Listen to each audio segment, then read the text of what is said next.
How are Cool. you? I'm doing pretty good today, Yeah. which is good. Yeah, doing That's, pretty good. do you feel like things have sort of like have things kind of leveled off a little bit with work or No, I've just got something to look forward to now that I know Rick's coming this week.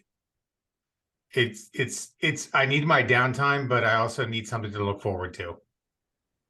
yeah, it's just And I reward. need to find a way to meet people down here. That's what's killing me the most. You need to Yeah. go to recovery groups. Well, I've started going to a Bible study, but he didn't meet for the first 3 weeks. Then he finally was able to meet, but like there was no personal interaction time. And it's like me and one, two, three, four couples. No, bummer. That's the worst too, right? Yeah. Like, Worst. so, Shoot, man. and I want to meet non-believers too. Yeah, of course you do.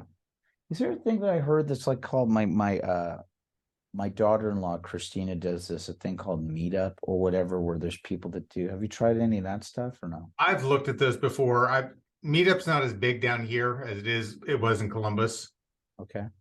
but I should give it another shot. It's been a while since but they're very specific, like meetup groups on Shakespearean poetry or stuff like that.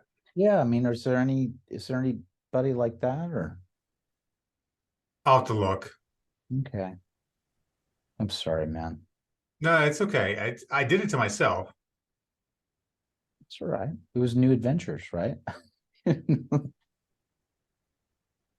wasn't expecting to be exhausted all the time. I know, right? That's the other side of it, you know.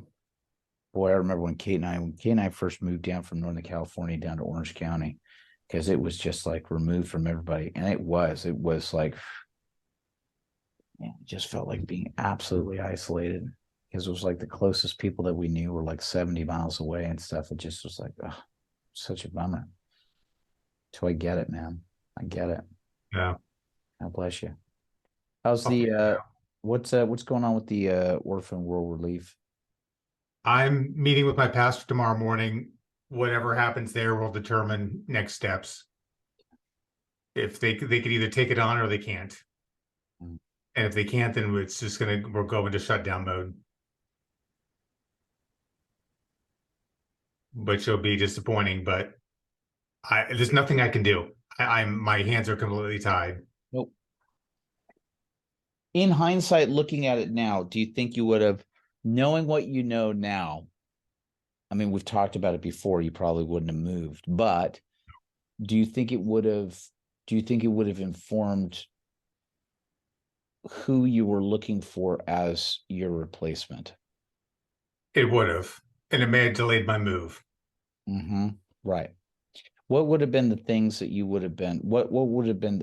And I just say this to show like reference for yourself because you never know. You know, you may have another opportunity like this that comes up where you go, Right. hey, we might have a chance to keep this going, or there's something else that I'm launching that I want to have a long-term legacy after I go. Um, what would it be specifically now looking in hindsight that you would be looking for another person to take it over? What do you think might be some of the other qualities that somebody would be that you bring in? Someone who's willing to just jump in with both feet and learn. There's so much about doing the job that you can just teach and learn as you go. Oh, I get it. A conversation with someone recently, and keep this as vague as possible. I had a conversation with someone recently who was talking about they wanted to follow a little bit in the footsteps of what I had done with doing some creative live direction work. They came from a background themselves that was performer based. When I did some of my regular live creative direction work for Disney, yeah, there's some creativity that's involved in it, but I would say majority of the job was like that took up maybe 20% of your time. The rest of the time was project management or administrative tasks or, a lot of, a lot of odds and ends and cleaning up, a lot of logistics as you Right. do. And when I had the conversation with the person, they were like going, you know what, hearing you talk about that, that's right. I don't want to do that. I just want to do something where I'm, just getting to be creative all the time. And the point that I brought up to the person when I was talking to them going, fair enough. And believe me, there were a couple of projects that you'd get those rare projects that would come along that usually if the budget was small enough, you'd have enough freedom. So nobody's eyeballs were on you and they kind of go, yeah, go ahead, do what you want to do anyway, um, easier to ask for forgiveness than permission. Right. But you know, but I mentioned the person to say you will get those moments where you get to do the creative stuff, but in general in life, and this is stuff that I'm finding out now, you should always be learning new tasks or new things that you don't know, right? You should be growing. It's like, oddly enough, it's one of the entries I was just working on for our year-long journal. But this idea that you're supposed to be increasing your abilities and your skills and growing and learning, and not just staying in a, for lack of a better word, like I just want to stay in this area where I have my fun all the time. Right. You Right. kind of go, yeah, well, that gets stagnant after a while.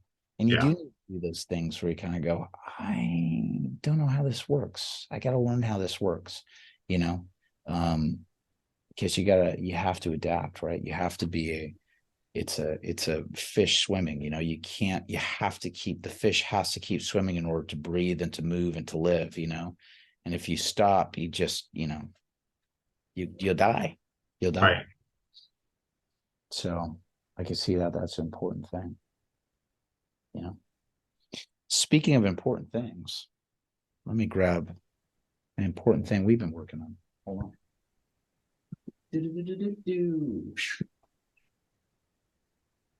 This, our 1 month Buffalo journal. Hey, man. All right. Bring me up to speed, man. All right. Last time we were talking, we were talking about week 1 last time, right? Right. When talking about your fulfilled and purpose filled in your life. Now we're going to move on to week 2, which you're joining us. We're glad that you are. Let's talk about this. Write about the things that you're passionate about and the skills that you possess. How can you use those things to make a positive impact on the world? That's some of the questions. So it's about taking a look at your skills, the passions that you possess, and how can you use that to make a positive impact on the world. What's it been for you, or what have been some of your reflections that you've had? Doug, we've talked a little bit about it over the last years or so. Yeah, some of the skills, and I also probably should have the hyphen skills hyphen or slash gifts, Yes. because I equate those two things together in my mind. But looking at those areas of my life where I exceed against my fellow coworkers, and if you look at strength finders, Clifton Strength Finders, and they give 34 different strengths, and everyone's wired differently. And I know, my top 5, one of them is connectedness. So the more I know about things, the more I can start to see interrelations between them. And I've used that over time in my career, in my nonprofit, in my walk with Christ, to connect things together for people that they may not have seen a connection before. Good example of that is just sharing my faith with people and picking up from what's around me. I was in Italy one time. This is back when, the book, a real famous book, Da Vinci Code, had just come out. People were reading it left, right, and center. And I was actually in a library at the University of Turin in this hallway talking to this girl. She was sitting in a chair. I was sitting next to her, and my friend Roz was there with me. We were just getting to know her, talking, and she pulled out the book and she started telling me all about this and how it contradicted what the Bible said. And in all honesty with her, I said, I've never read that book before. If I go to look for this library, is it in the fiction or the nonfiction section? She said, oh, it's in fiction. And of course, I'm saying this through a translator. I said, what does fiction mean? Not true. And it's the first time that I saw a little tiny light bulb go off in her head. And like, I'm assuming all this stuff is true just because it's written down in a book, even though it's in fiction section. Yeah. And it's looking for those opportunities to connect where you are, what you're talking about, and bring it all together for someone in a way that resonates with them. Yeah, that's amazing. It's Yeah. so good that you've learned that you have that you have that skill, that you have that talent, right? And that ability. Uh, I think it's that, right? It's just like it's recognizing for yourself the thing that you go to again and again, or people make comments on, or that people continually drift towards you with. I've had this a lot with just teaching, right? Like I'm not a trained teacher. I haven't done any pedagogical work, anything like that. But there's something that happens that, okay. And it's actually one of the ways I learn. I learn by teaching, which is a Mhm. strange thing.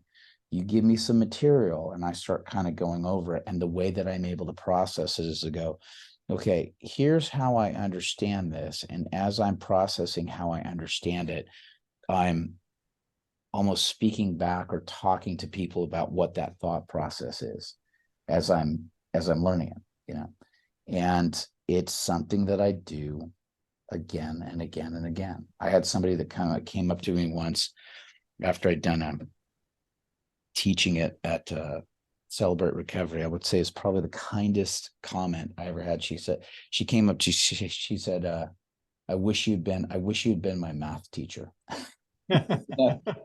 You would have explained math to me in a way that I would have understood. And that's true. You know, it's one of those things to go, yeah, I understand what this is, and let's talk about it and let's process it. Um, yeah, it's trying to find, I think the thing for the listeners as well, it's finding that thing that you know that you're good at, that you naturally do, that in a way you kind of enjoy, you know, Mhm. can enjoy. Um, Maybe you unintentionally seek it out. I know that I've unintentionally sought it many times where I go, well, I'll take care of that. Or I can step up and do this, you know. Um, Same point with your connectivity, right? Like, oh, here's an opportunity to be able to connect with people and talk. Um, and I think for people that are listening or writing along with this, it's just trying to take a look back in your immediate life and go, yeah, what is that? What is that thing that people kind of come up to me and say, hey, you're really good at that, you Right. know?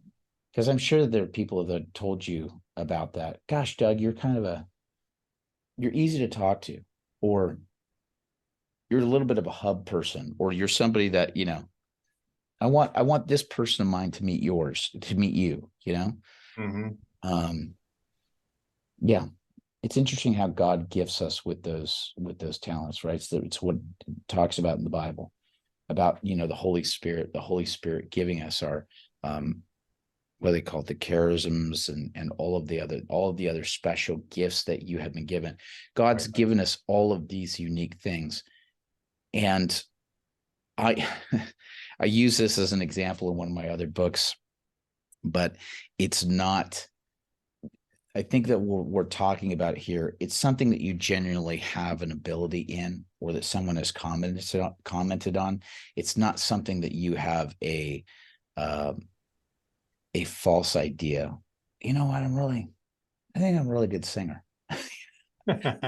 And then when you're doing it, people just go, "Oh gosh, no, you are not a good singer, right?" It's about being realistic. It's about that thing that people always just say, I'm so glad when I see you do this, or it makes me so happy when whatever it's, you're usually going to get your cues from, or at least I feel, I don't know if you've ever had it, where I get my cues from hearing other people repeat it over and over and over again to me. Have Yeah. you had versions of that with your skills? I have when it comes to like doing writing internally for corporations. I know I just got this job at a company in Columbus, reporting to the CIO, Chief Information Officer. And she asked me, hey, I need to send out a communication on this. Here are my main points. Can you draft something up for me? So what I did, I went back and I found video recordings of her speaking, listened to her cadence, her word choices, things like that. Turned around, drafted the memo, sent it to her, and I had a meeting at her office later that day. She's like, I changed one word on this. It's like you wrote it as if it was me speaking. I'm like, that's the point. I've learned I'm able to do that and to ghostwrite things for people in a way that's sounds like it's coming from them. It's brilliant, buddy. That's It's easier to brilliant. do that than sound like it's coming from me.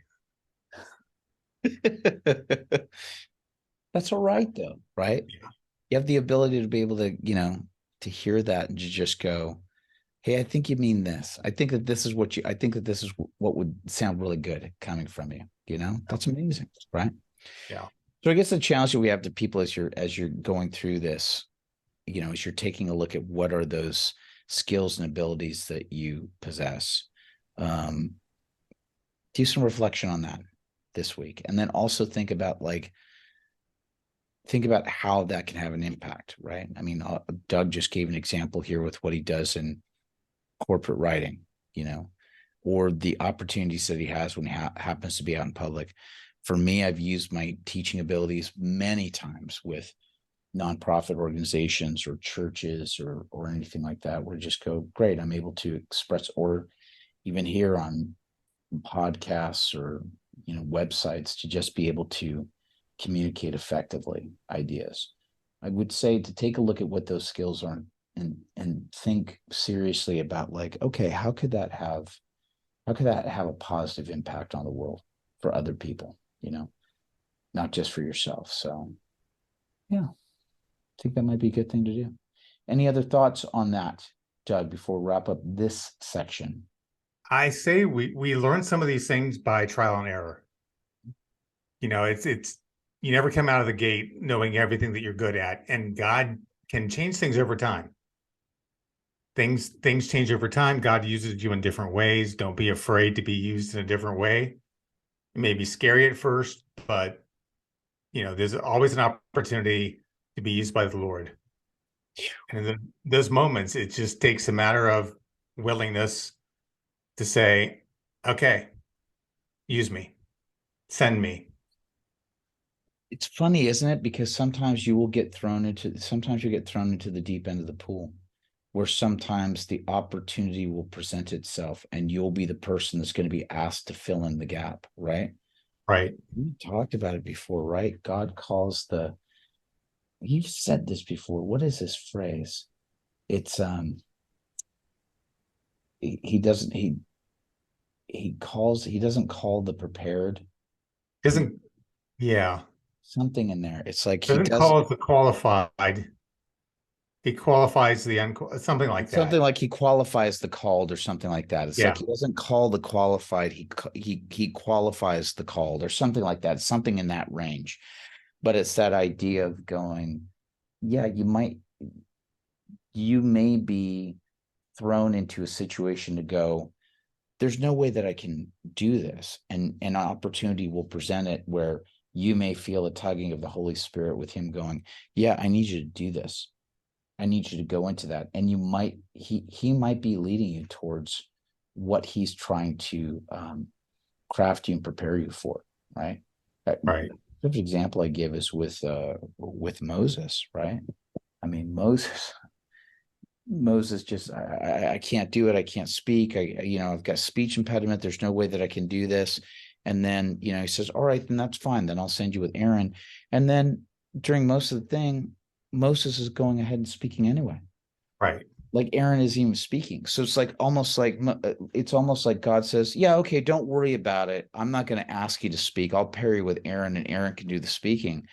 And then when you get into the things, it turns out like Aaron's not even doing the speaking for Moses at all. Moses is still the one that's stepping forward and doing it anyway, And I think that God will help us with this. It's safety. It's training wheels on a bike, Hmm. He'll give us the little training wheels and go, it's okay.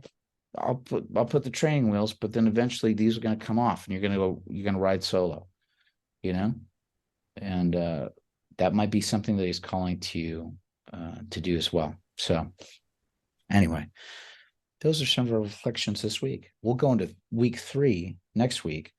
Again, if you want to join along with us and you haven't done it, you can go back and see our past episodes that we've had where we've talked about the intro to this journal, 1 month Buffalo journal, which you can find at I'd rather be a buffalo.com/free journal. Go on there. You can get a PDF version of it today, or you can head on over to Amazon on Kindle. You can get either a Kindle version of it, or you can go to Amazon and actually get the hard copy version of it so you can write. And if you're enjoying this as well, you can also gift it to a friend as well. And if you're enjoying it, please give us a review on Amazon, because it helps. That'd be great. It helps the algorithm. But yeah, join along with us as we're doing this. Writing is a great thing to continue to do. Get into that practice, getting in what's in your mind, get it down on paper, capture those thoughts so that you can, see what you're thinking and start seeing those patterns in front of you, what's going on. So that's what I got to say today. There you go. Thanks. We're good. All right, buddy.